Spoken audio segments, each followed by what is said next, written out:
appreciate it. I'm very honored to be here and to have this opportunity. It comes at a very important time. I'm sure some of you at least know that we've just had a presidential election, but more relevant to this meeting, 2 weeks ago, our Justice Department filed an antitrust complaint against Google. As of yesterday, I hear the EU is about to file an antitrust complaint against Amazon related to data sharing.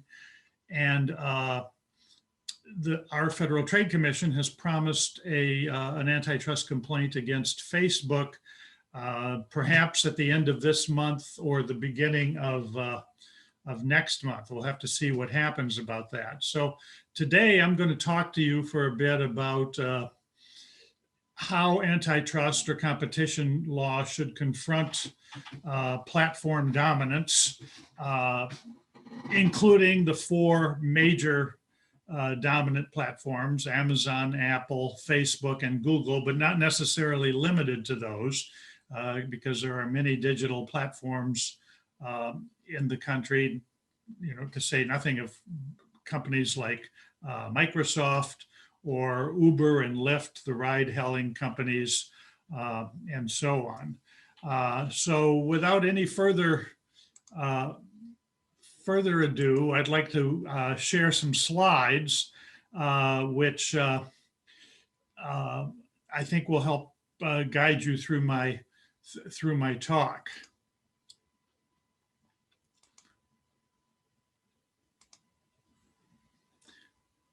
Okay, I hope you should be seeing my slides now. So my subject today is going to be digital platform monopoly, competition law approaches, and remedies, with the emphasis really on remedies. I'm going to talk a little bit about what I think the anti-competitive practices are, but my real focus today is on how to go about remedying any problems that we might find with respect to the platform monopolies. We come out of a tradition here that reflects a fair amount of populism. There's been an uptick in populism in competition law in the last 5 or 10 years. What I mean by populism is groups that want to transfer more power to popular sections of the population. Populism is not necessarily a left-wing or a right-wing movement. It can be both, and over history we've had both left-wing and right-wing populism. Very interestingly, today, both the left and the right in the United States have strong populist leanings, and both of them have their sights set on the major digital platforms, although not always necessarily for the same reason, and not necessarily with the same view as to what the remedies should be.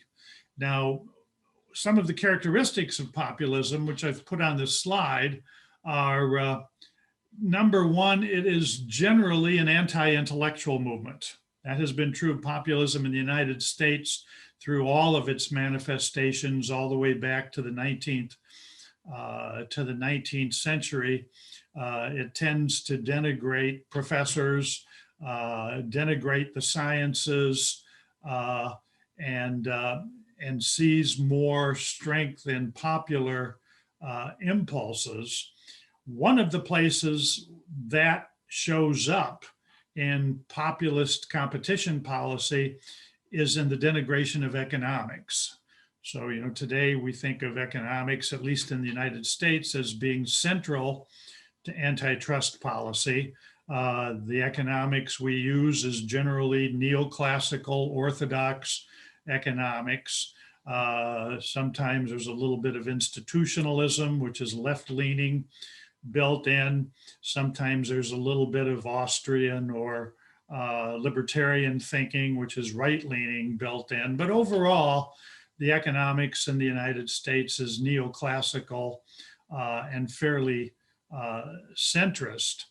The alternative motives that are sometimes reflected in populism are things like protection of small business. And that comes through very, very loudly, particularly with references to discussions of Amazon.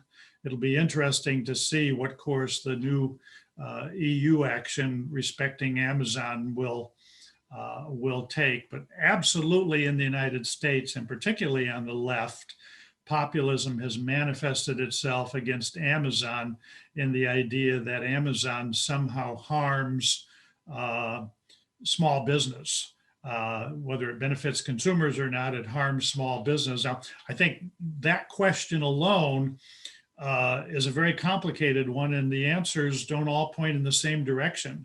On the one hand, Amazon clearly undersells and has harmed certain small businesses. One of the claims that I believe will be addressed in the EU litigation is that Amazon sometimes copies products sold by small businesses. At the same time, Amazon is basically the sales institution or broker for millions of small businesses around the world. That is, small businesses are able to get highly efficient access to the internet through a medium that produces a great amount of customer satisfaction. So there are many benefits to small businesses that Amazon introduces as well.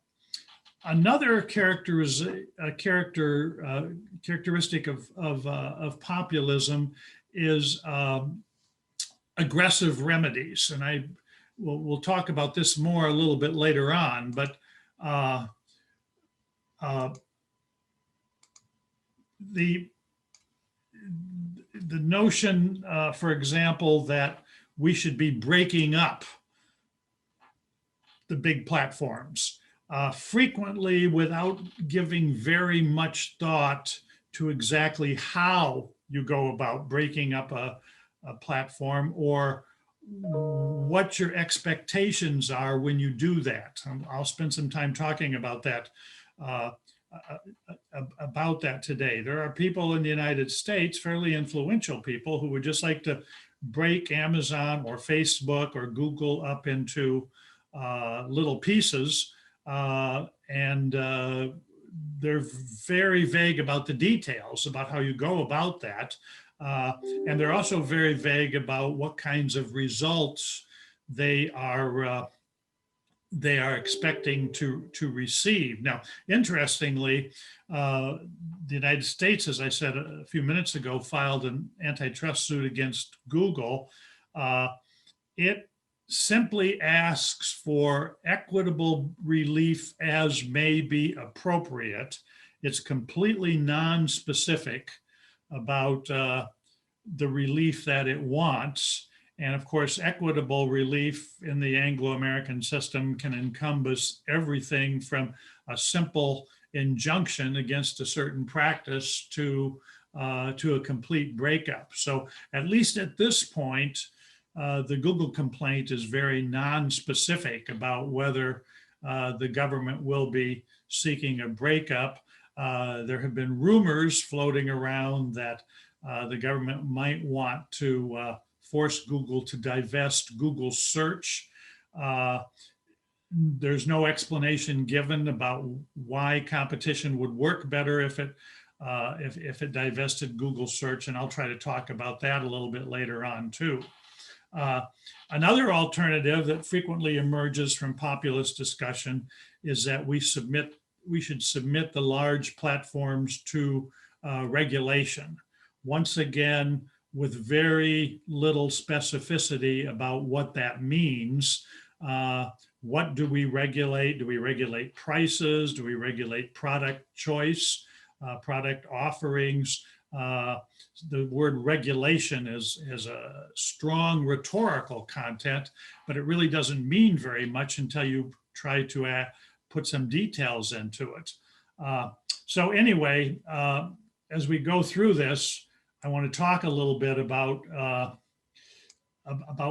some of these things. My own view is that the goal of the antitrust laws should be the protection of consumer welfare. My own view about the meaning of that may be a little bit more unique, or maybe perhaps different than you've heard it, but my own belief is that the consumer welfare goal of the antitrust laws is to facilitate maximum market output consistent with sustainable competition. That is to say, I would rather focus on output rather than price. Price creates some problems when you're talking about input suppliers such as labor.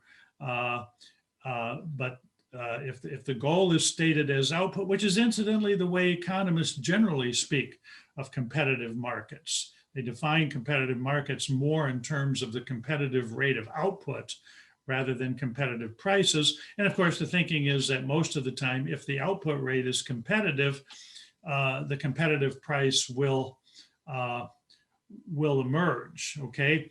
Within that rubric, the structural concerns are basically high prices.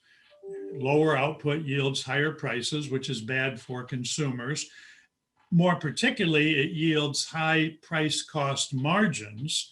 And here, the economic evidence is strong and getting stronger that price cost margins have been increasing roughly since the 1980s. It depends on which study you look at, depends on which industries you look at, but as a general proposition, price cost margins have been increasing, and for reasons that cannot be justified simply by the presence of greater intellectual property rights, which are frequently sold at high price cost margins, but probably reflect a belief that there's more monopoly in the economy today than there was, say, 25 or 30 years ago.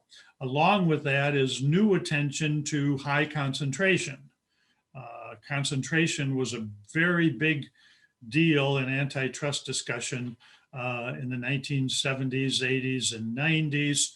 Under the influence of the Chicago School, we began to de-emphasize the emphasis on concentration. Today, the emphasis on concentration is very much back. However, most people who think about it seriously think that it's really not concentration per se that we're concerned about, but rather the impact of high market concentration on price cost margins. That is, high concentration is a problem when high price cost margins is a consequence, but the principal fundamental concern is for margins rather than concentration per se. With respect to that, there's a series of behavioral concerns, and these are fairly conventional. The most prominent always in antitrust has been collusion. Second is exclusive contracting, which I think has gotten heightened emphasis, and I'll try to make the case a little later that exclusive contracting is more problematic in networked industries than it is in traditional industries where the firms are freestanding. Predatory and exclusionary pricing is still a concern, although it is attenuated when we're talking about platforms, and two-sidedness, that is the fact that platforms are usually two-sided markets, has had quite a bit of influence on our analysis of so-called predatory pricing, in most cases making it much more complicated. And then finally, and I think undervalued, is the law of unilateral refusals to deal, where I happen to think that the EU is moving in the right direction and the US probably not, remains to be seen. But the United States has never taken a very favorable position towards claims of unilateral refusals to deal by dominant firms, at least not since the 1990s. Most of the older cases involve traditional industries. In fact, our Aspen skiing case from 1985 involved a fairly old-fashioned kind of industry. I think the case for dealing obligations becomes stronger when we're talking about network markets. Network markets depend for their success on higher degrees of cooperation among firms. And there, one of the things we frequently find is that non-dominant firms have every incentive to cooperate because they need to get on the network in order to operate. The problem is with dominant firms who frequently have an incentive to deny cooperation to others, okay?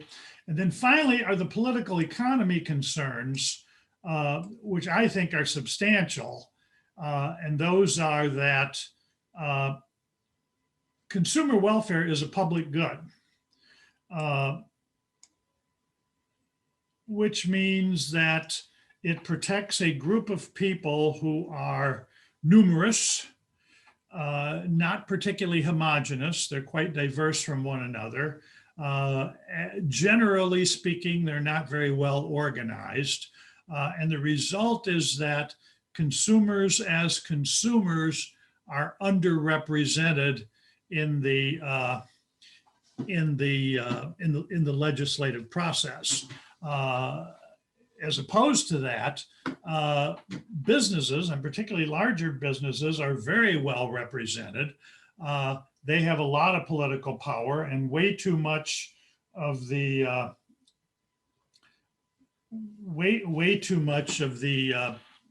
political lawmaking favors them instead of consumers. Well, the point is that if the welfare of consumers is a public good, that means that the market will tend to undervalue it. There'll be too little consumer welfare produced if consumer welfare is a public good. And I think that's exactly what we see today in antitrust policy frequently. Antitrust rules that disfavor consumers, okay? So with that, then I want to make one more comment yet about the welfare trade-off model, which is the alternative in the United States to the consumer welfare model. For those of you who've kept up with antitrust history, you know that in the 1960s, Oliver Williamson, who just died this year, Nobel Prize economist, wrote a very famous article on welfare trade-offs in antitrust. Robert Bork then picked up on this idea in his very influential 1978 book, The Antitrust Paradox, and basically argued the welfare trade-off model, which I believe is probably today the most important alternative in the United States to the consumer welfare model. Now, I say that because Bork did antitrust policy a very considerable disservice by describing the welfare trade-off model in his book, but naming it the consumer welfare model. And so today, to this day, there are people that identify the consumer welfare model with Robert Bork, but nothing really could be further from the truth. Under Bork's model, this is the model that Oliver Williamson developed, this picture comes straight out of Bork's antitrust paradox. It's simply photocopied from his book. The welfare trade-off model says, suppose that a practice like a merger does two things. Number one, it results in higher prices, and this consumer dead weight loss, this is the traditional dead weight loss from monopoly. On the other hand, this practice, merger or related practice, also produces efficiency gains, which are represented by this rectangle here. Then under the welfare trade-off model, you simply ask which of those two shapes is bigger. Is the consumer welfare loss bigger or the productive efficiency gains? And if the productive efficiency gains are greater than the deadweight loss, then we say under the trade-off model that that practice is efficient and competitively harmless, even though it can result in much higher prices.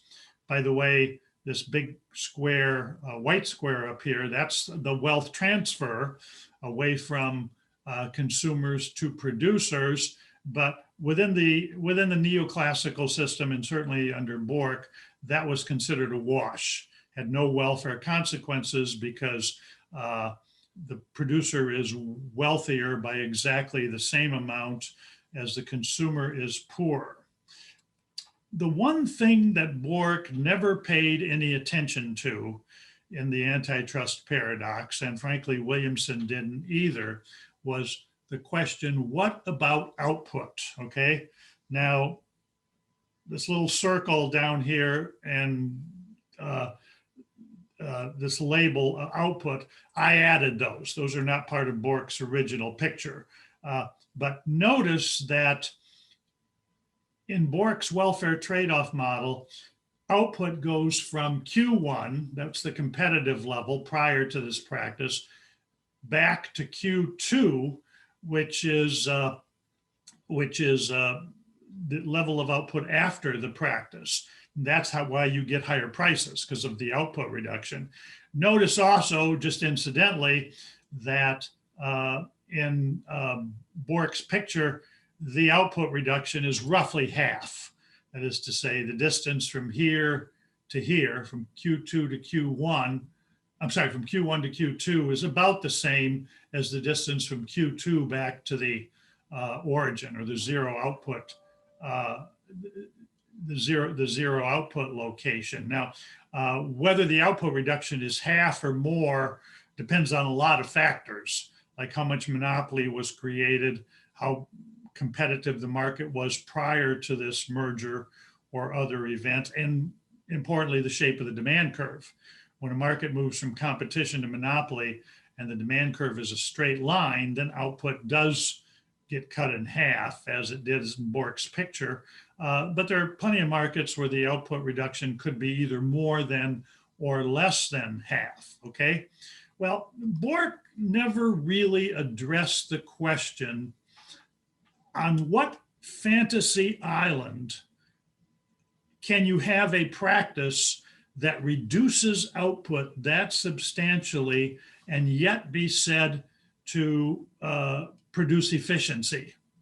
That is to say, this practice cuts output. Imagine, put this question in the context of a real firm, right? Suppose you've got Ford making automobiles at the rate of 1,000 per week, and suddenly it cuts its output back to 500 per week.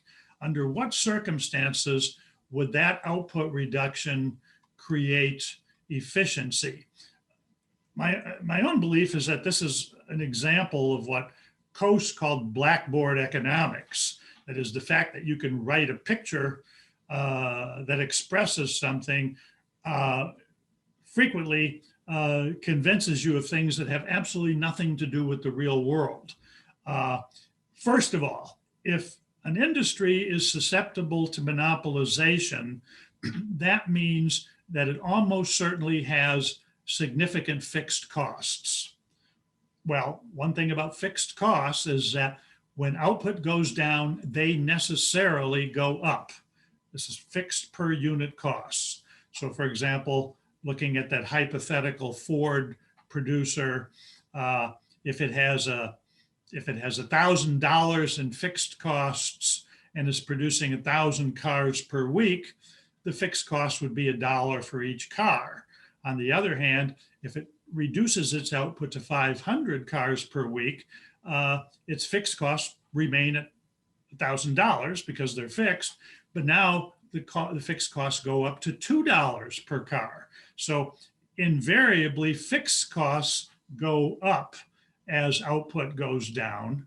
That means only the variable costs can get included. And then you start asking which variable costs accrue at very low rates of output. Let me just suggest to you that this very famous picture from Robert Bork does not describe any situation that exists in the real world, or else if it does, it's a trivially small percentage of situations. Output reductions of this magnitude virtually always result in higher costs. And so there is no such thing as the welfare trade-off in Bork's model. Now, this has particular application to digital platforms because a very large component of the costs on a digital platform is fixed. The amount varies from one platform to another. Amazon has a relatively lower number of fixed costs because it sells a lot of hardware products. For, you know, the products themselves are variable cost. On the other hand, firms like Google and Facebook sell almost exclusively digital content, which means that a great amount of their costs, other than labor, maybe a few utilities and so, are fixed. And so output reductions are not going to produce efficiencies the way Bork hinted that they would in the antitrust paradox. And I think that is a very, very strong case against the welfare trade-off model, which is sometimes called the total welfare model, that Robert Bork developed. Okay, the consumer welfare principle, in contrast, this is the non-Bork consumer welfare principle, says that the overall goal of the antitrust laws should be maximum output consistent with sustainable competition. That is to say, maximum output means basically the output you would get in a competitive market. All the firms in the market would be earning a non-zero rate of return. If there is an inefficient one losing money, it would be forced out. In competitive markets, firms will come in and out, but the sustainable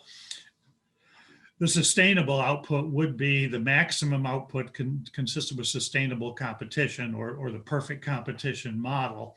When you focus on the consumer welfare principle in terms of output, you see first that number one, it benefits consumers. Consumers are best off if they get the highest output of goods measured by price or quality or innovation rates. It also benefits labor. As a general rule, when output goes up, there are more opportunities for labor. And so labor is better off in higher output markets. And third, it benefits most input suppliers and distribution agents. That is, as output is bigger, as a market gets bigger and moves more toward the competitive level, overall businesses and other input suppliers are benefited. They're not invariably benefited because there could be some who are excluded. There could be some who would profit from lower output solutions. That is to say, they're injured by increased competition rather than by monopoly. However, overall, maximum sustainable output benefits all participants in the market. Now, I'll just add one other thought here, and that is macroeconomics is not part of the legitimate goal of antitrust policy, certainly not as it's administered in the courts. Nevertheless, to the extent we want to seek some relationships between antitrust goals and economic growth, a goal of maximizing output is a good one. That is to say, we measure economic growth by its impact on output through devices such as GDP. And to the extent individual markets can be made to perform more competitively, other things being equal, they will contribute to positive GDP. And then finally on this slide, an antitrust remedy should be consistent with the underlying goal of antitrust policy. That is, the remedy should be evaluated by its ability to yield maximum output consistent with sustainable competition.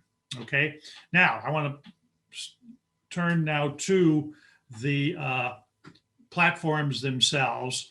Number one, I want to dispute a widely held, but I believe incorrect notion, which is that most of the big digital platforms are winner-take-all markets or natural monopolies. That expression can be heard on both the left. Critics, if you look at the many documents sent to Congress in the United States when the House was thinking about solutions to platform monopoly, many of them assert that platforms are winner-take-all markets. And then, of course, the question is, if you believe that, what should be done about it? Well, the view on the right is that it really means that there's not too much antitrust can do, because when you break up a natural monopoly, you produce inefficiency. You get higher costs, lower output, and so antitrust needs to keep its hands off. On the other hand, on the left side, you get the notion that, well, if platforms are winner-take-all markets, then competition cannot be made to work particularly well in them. And as a result, we should get more aggressive regulation. And of course, that's the classical or neoclassical theory of price regulation. Natural monopoly, you regulate, you regulate the price. My own belief, however, is that even the large digital platforms are not natural monopolies. And I believe they are not natural monopolies for a large number of reasons. But first of all, just as a practical matter, every one of the large digital platforms has significant competitors over most of the products that they offer. Google owns Android, but Android competes with Apple. Okay, so right away, the idea that Apple and Android, those are two different operating systems for small mobile devices, right then you're faced with the proposition, does this mean that one of these companies is going to drive the other one out of business, or are the two going to have to merge or collude? Well, maybe there's some equilibrium that they're pushing toward that they haven't gotten to yet, but they've been around a long time. Both of them are making a lot of money, and I don't see any evidence in the cards that Android and the Apple OS are going to have to merge. Amazon has numerous competitors and highly successful competitors in practically every market in which it operates. It competes with other digital platforms. Dozens of companies have digital platforms to sell their own goods. They may not sell the same variety that that Amazon sells, but there are very few products that Amazon sells for which we can say Amazon has market dominance. About the closest you can get is ebooks, where Amazon's market share is a little above 60% of ebooks. However, that faces the problem that we have to figure out whether ebooks is a relevant market or whether that market should include more conventional books as well. Furthermore, ebook growth has been fairly flat in the last couple of years. I think it has plateaued out. And so Amazon is probably always going to be a competitor with more traditional books. Well, I could go on with those stories, but the point is that every one of the platforms faces significant competition in most of the markets in which they operate.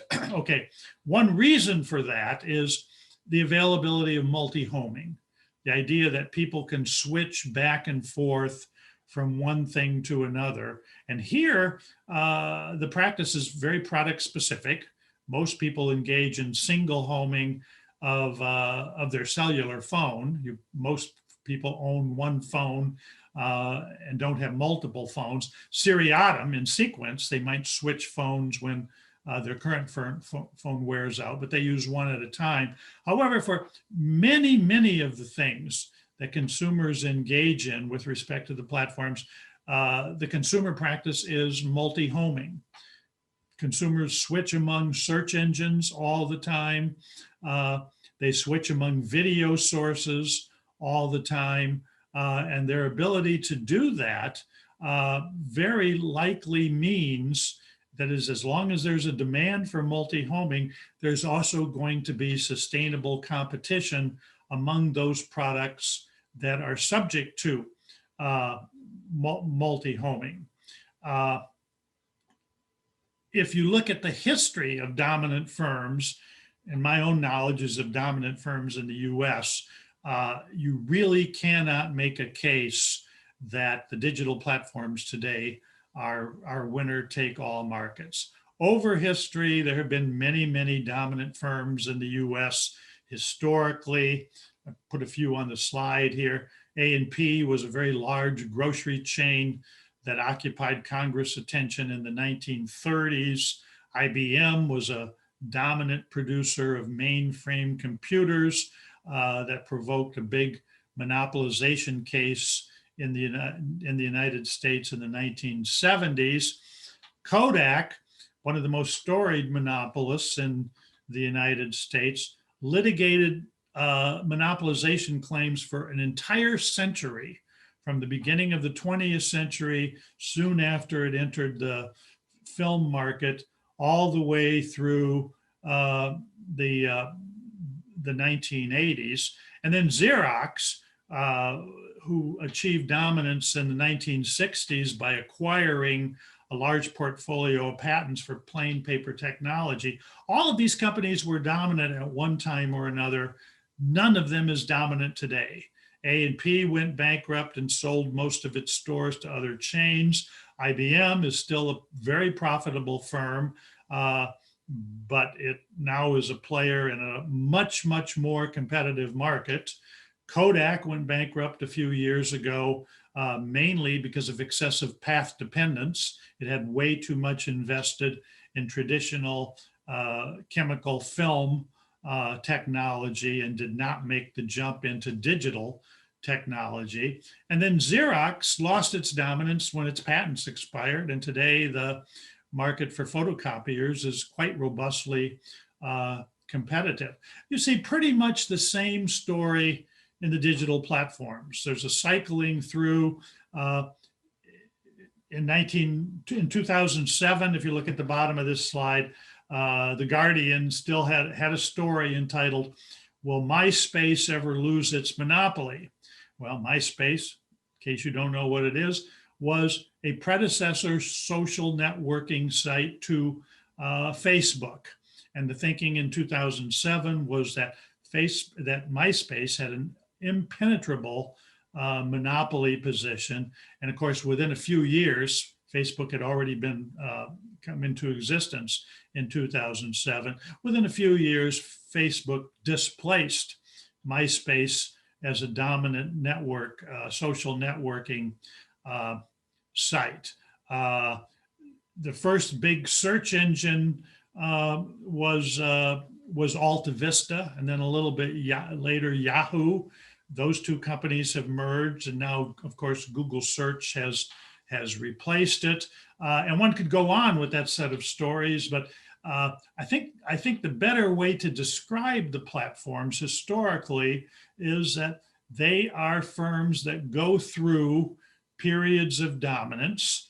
They go through the same maturity life cycle that dominant firms have traditionally gone through, and eventually they are displaced by some other kind of technology. And there's no reason to think that's not the case with the current platforms. I think one of the biggest reasons that the platforms are not winner-take-all technologies is the availability of product differentiation. Now, product differentiation exists when two firms compete in the same product niche for consumers, but their products are distinct from one another so that the range of consumer choices extends beyond the simple price. All of our existing models of natural monopoly usually begin with the assumption that the product we are talking about is a commodity. That is to say, how do you go head to head with a firm that has declining costs through a very large output range? And the answer is that you don't go head to head with it. You enter that market with a slightly different technology. And today it seems pretty clear that the large digital platforms do not have winner-take-all positions because they are differentiated from each other. That is to say, first of all, you don't displace a large seller simply by offering exactly the same thing that seller offered. You offer something that is a little bit different. That's how Facebook displaced MySpace, not by going head to head, but by coming up with a different set of features that MySpace did not offer. And so today, if you look across the array of digital platforms, you're very impressed with the degree of product differentiation. One of my favorite examples given on this slide is internet dating sites like Match.com or OkCupid or so on. Those are two-sided markets subject to very, very considerable direct and indirect network effects. That is to say, the given theory of a two-sided platform is that direct network effects means that it becomes more valuable as the number of users on one side is more numerous. Indirect network effects means that it becomes more valuable as the number of users on the other side is more numerous. Kind of the classic example is the telephone, right? The most valuable telephone system is one in which everybody can talk to everyone else.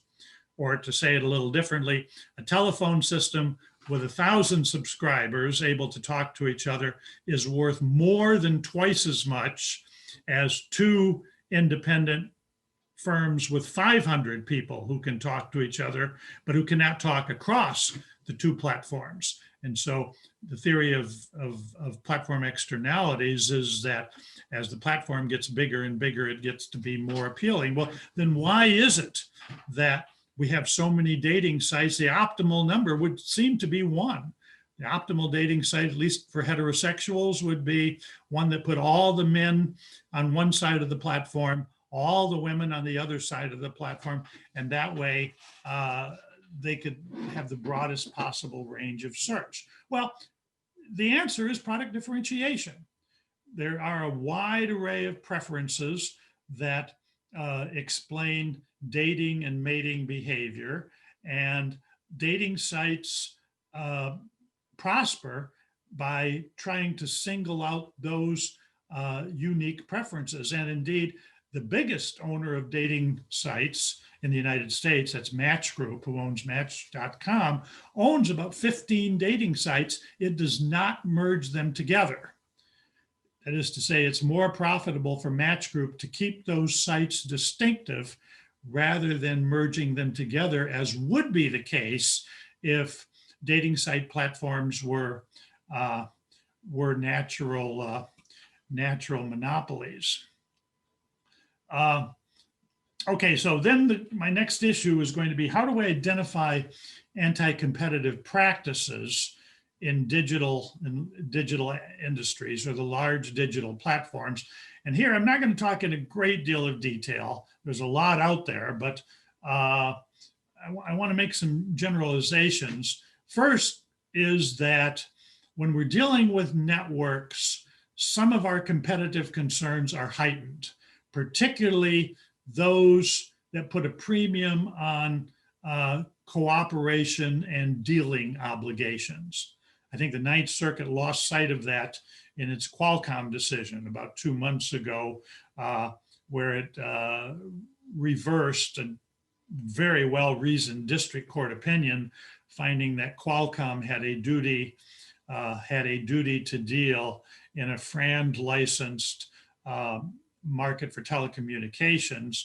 But the court really didn't see what value the network played within that business model, and as a result, undervalued Qualcomm's harm to competition. Another proposition, the second bullet on this slide, is that in a two-sided market, the kind I just described, it's always important to consider what's going on the other side. That doesn't make antitrust analysis impossible. It does make it a little bit more complicated sometimes, because one of the messages here is that you cannot look exclusively at one side in order to see what's going on. So for example, it would be highly myopic to accuse Google of predatory pricing because Google search is free to consumers. Well, it is free to consumers, but Google doesn't make its money from consumers. It makes its money from advertising or from people seeking higher ranked placement on the search engine. So you know, the moral of the story is that when you're looking at two-sided platforms, you do always have to consider effects on the other side. And we are getting better and better at doing that all the time. And then finally, and I'm not going to go into a lot of detail about this because it's a big and very technical area, and that is that direct measures of market power are usually superior to the indirect mechanism of defining a relevant market and computing a market share. Under product differentiation, market definition approaches are always wrong if they include, for example, if the question is digital advertising a relevant market? Okay, well, if you exclude conventional advertising, then you necessarily treat the two products as if they don't compete at all. That's clearly wrong because they do. On the other hand, if you include traditional advertising, that treats the two products as if they compete with each other perfectly, and that conclusion is wrong as well. Direct measurement with econometric tools, on the other hand, permits you to meter the amount of cross-elasticity or the substitution between one firm's offerings and another firm's offerings, and is an inherently more accurate and better way of assessing power on digital platforms. It has one limitation traditionally, which is that it has more significant data requirements. You've got to have good information about prices and quality and quantity responses in order to use it. However, the thing about the digital platforms is because all of the sales are digitized, that kind of data will usually be available. Okay, then talking about remedies, here's just a few generalizations. Number one, and this is an important one related to my previous point. I'm sorry, excuse me. If the platforms are not natural monopolies, then they require exclusionary practices in order to maintain dominance. This has been consistent with antitrust policy for all history. A natural monopoly is a firm that can maintain its position simply by charging a price a little bit above its marginal cost, above its total cost. Doesn't have to worry about exclusionary practices. If a platform is not a winner-take-all market, however, it's going to need exclusionary practices in order to avoid being displaced by someone else. Second proposition has to do with two different kinds of breakups.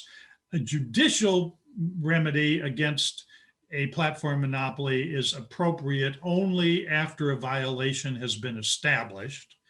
That's clear, I think, to most people who practice law in this area. It's not always clear to the people who write about it. They're always talking about breaking up Amazon or breaking up Google or so on without ever focusing on what, if anything, those companies did wrong. A legislative breakup can often be imposed without a violation. However, the caution there is you always want to be concerned about who is being harmed and who is being benefited. Consistent with the consumer welfare principle is the final point. Breakups should not be designed in a way that's going to either destroy firms or reduce consumer welfare. It's too easy to break up companies. But if the impact of breaking up a company is higher prices and lower output, then we haven't done anybody any good. As a result, I believe a good case can be made that properly tailored injunctions are the best remedy. They can be designed for the purpose, and they can frequently accomplish more than a breakup can.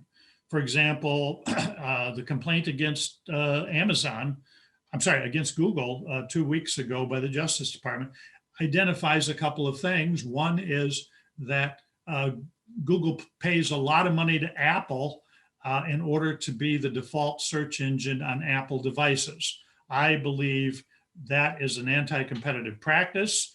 Hasn't been adjudicated yet. I'm just giving you my opinion. But if it is found to be an anti-competitive practice, I think the appropriate remedy is an injunction forbidding Google from making those payments in the future. The other thing that the government alleges, and this goes out a little bit further, is that Android also makes Google search the default search engine, okay?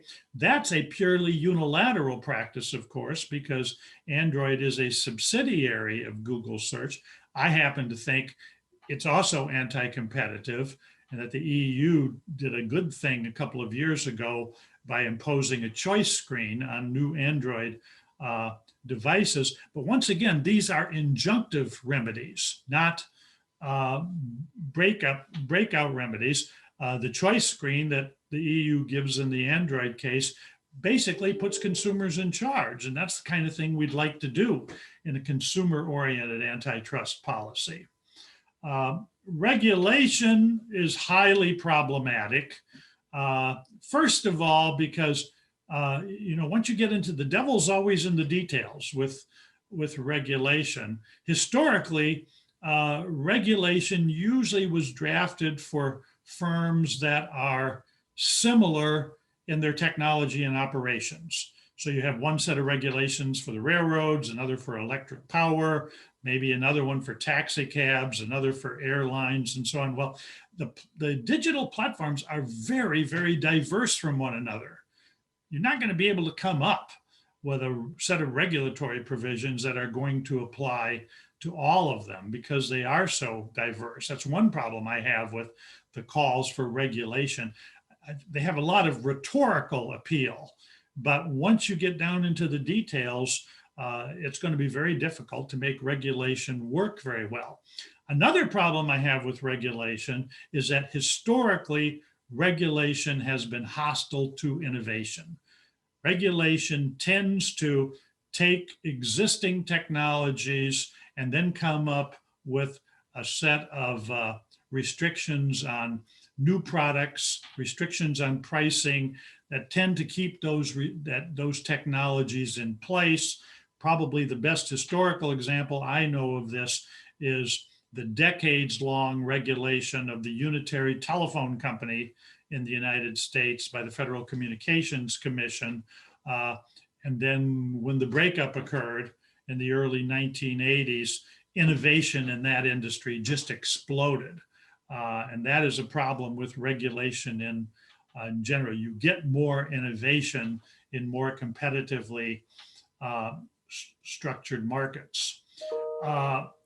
Another remedy that has widely been touted on the left in the antitrust literature in the United States and may come up in the new EU Google complaints, which EU Amazon complaint, which I believe is going to be filed today, is the idea that Amazon's own product sales and its third-party sales need to be segregated in some way. Now, the EU complaint, as I understand it, is focusing mainly on information But some of the more radical proposals here, including one by one or more of our Democratic presidential candidates earlier this year, would force Amazon to sell only third-party merchants' products on its own Amazon website and remove all of its own products. Amazon Basics, for example, is one of Amazon's biggest brands. Put those on a different website, so you couldn't sell both third-party merchants' products and own products on the same website. I think that would do consumers a very powerful disservice. When you start looking at the range of products that Amazon Basics house brand competes with, they're like in household batteries. You have companies like Duracell, which is owned by Berkshire Hathaway, another huge firm. Amazon Basics sells small appliances in competition with Black & Decker, another very large firm. It sells consumable office supplies, things like paper clips and Post-it notes, in competition with 3M, yet another large firm. Amazon Basics is basically the store equivalent of the house brand, offering an off-brand product at a lower margin and giving consumers the choice, and in the process, forcing the margins down of these name brand products such as Duracell, Black & Decker, or 3M. As a result, I predict if these two sets of products are forced to be segregated, the principal result is going to be higher prices for consumers, higher margins for the big name brand sellers who already have high margins, and really not very much benefit to anybody other than them. Classical asset divestiture is, of course, the traditional structural remedy for monopolization. Here, I can say one thing, and that is the United States has a very bad track record. When we talk about divestiture in the United States today, we are mainly talking about mergers, recent mergers. But for monopolization cases through Microsoft case debated a structural remedy, and then the DC Circuit rejected it in favor of an injunctive remedy. But if you look over the history of structural breakups in monopolization cases, it's not very pretty. One of the problems is that when we break these things up, we don't break them in ways that improve competition.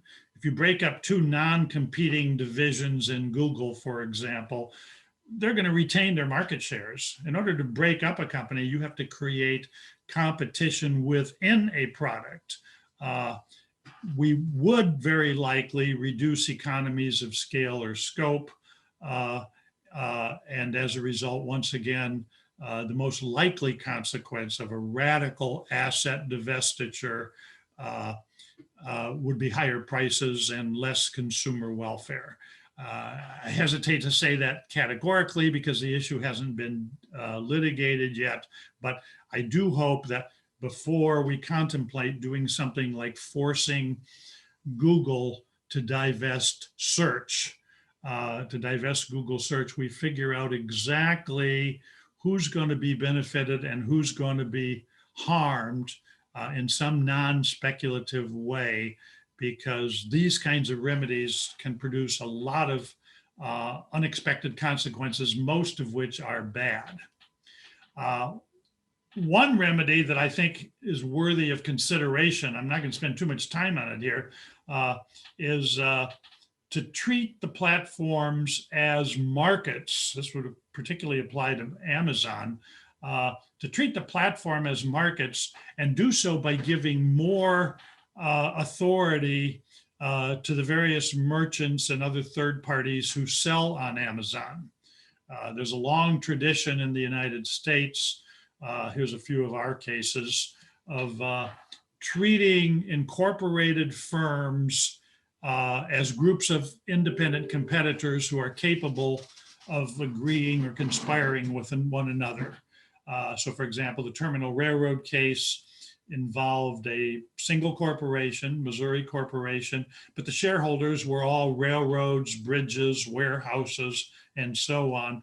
And the Supreme Court treated that group more like a cartel or joint venture rather than a single a single corporation. Most recently in the American Needle case, American Needle versus NFL, which held that an LLC, a particular corporation owned by the 32 NFL football teams, was in fact a cartel or joint venture of those teams rather than a single actor.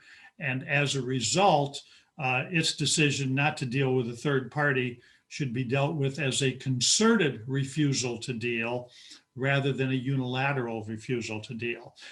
The way a remedy like that would work in a case such as Amazon is it would involve transferring a great deal of decision-making power to a relatively small or middle-sized group of resellers on Amazon, who would then decide things like product selection.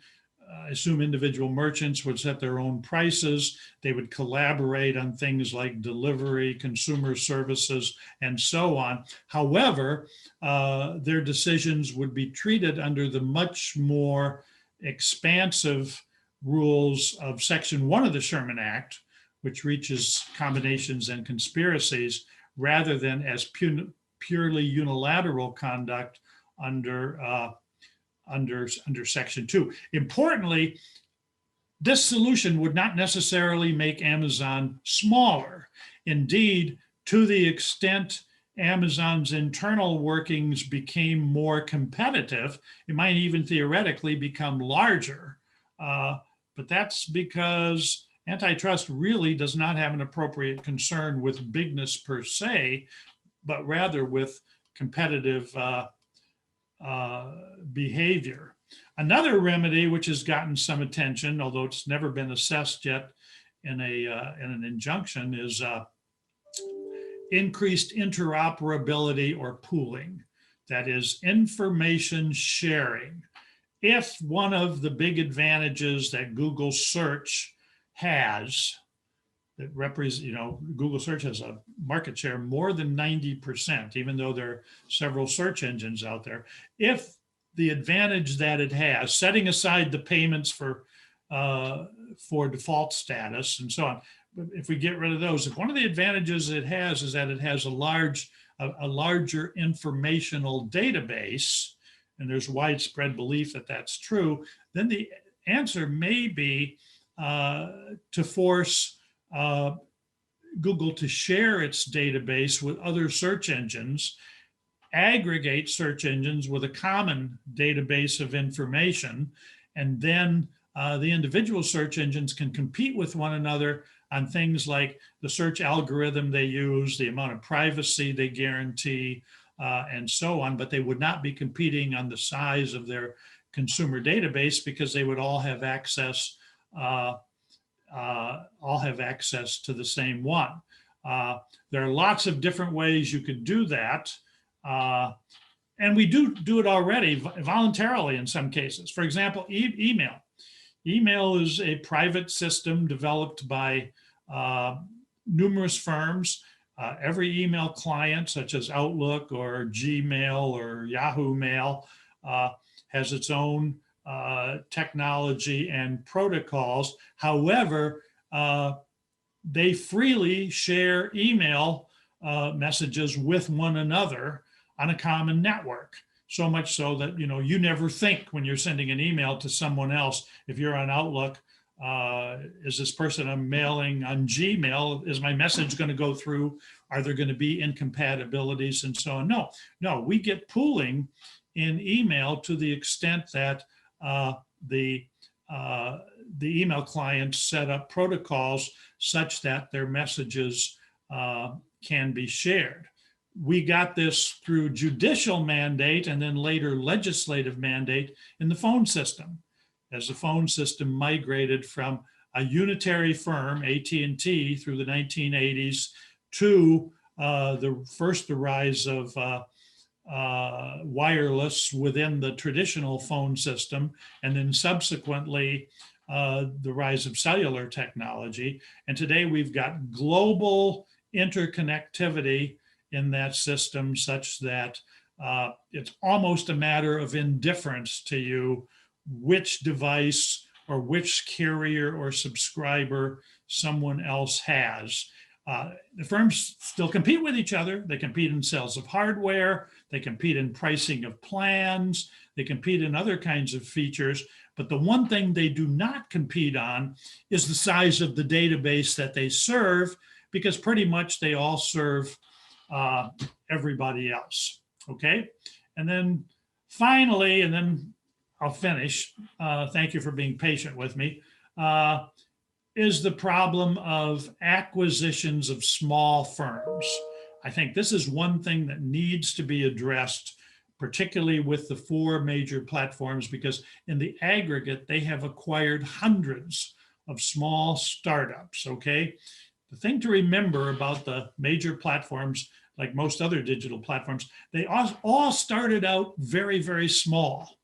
They were all, 2 kids at Harvard who produced the idea for Facebook.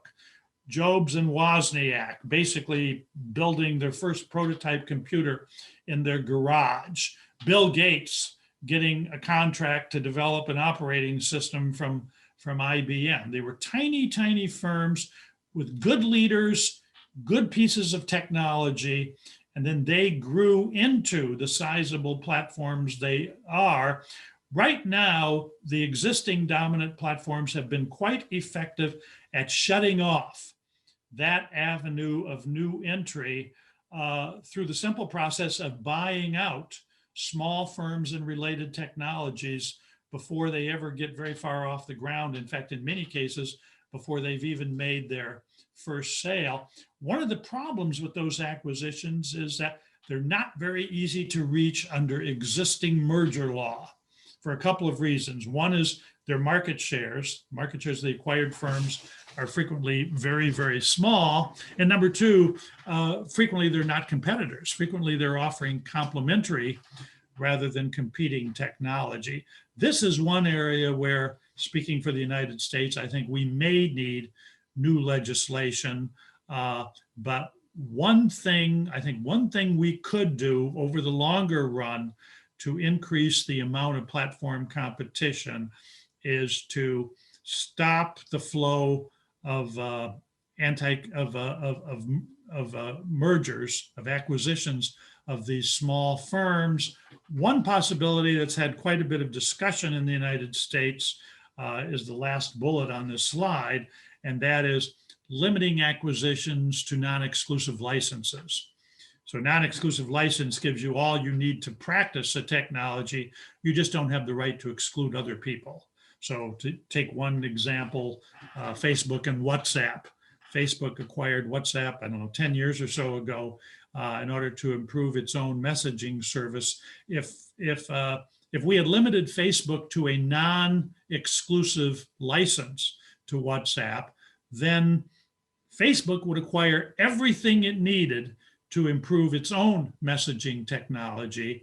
What it would not acquire, however, would be the right to exclude other people from it, okay? So thank you for listening to my thoughts. I apologize, they're somewhat random. This is something of a work in progress because so much is happening even as we are speaking, but I hope I've given you something to think about, and I do greatly, greatly appreciate the invitation. Thank you. Thank you, Professor.